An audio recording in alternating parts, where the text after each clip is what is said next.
Lumipas na naman ang isang taon, 2025 na. Kailan ka pa magbabago? Joke lang, joke lang. So, alam niyo, ang nakakalungkot na buhay sa mundong ito, yung paulit-ulit, yung walang pagbabago yung buhay mo.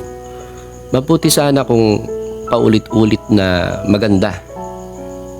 Maaaring ma-enjoy mo pa kapag maganda yung nangyayari. Pero kapag walang nangyayari, last 2021, 2022, 23, tapos ngayon 2025 na, parang wala pa ring direksyon, walang pagbabago, may malaki ka ng problema. At ang malaking problemang yan ay di masusolusyonan kapag hindi mo nakita yung problema.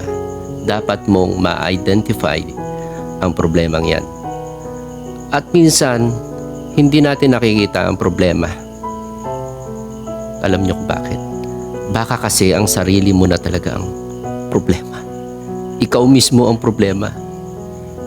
Napakahalaga ng tamang mindset, tamang prinsipyo, at stability ng spiritual life. Alam niyo, ang pinakamagandang prinsipyo ay ang prinsipyo ng Diyos. Kaya kung gusto mo magsimula sa taong ito, back to the Bible. Study the Bible.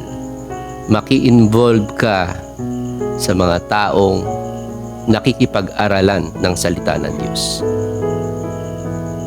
Sapagkat sinabi yan ng Panginoon sa Joshua, unang chapter ng Joshua, na ang salita ng Diyos ay nagdudulot ng prosperous life at tagumpay sa lahat ng anumang bagay na gagawin mo sa mundong ito.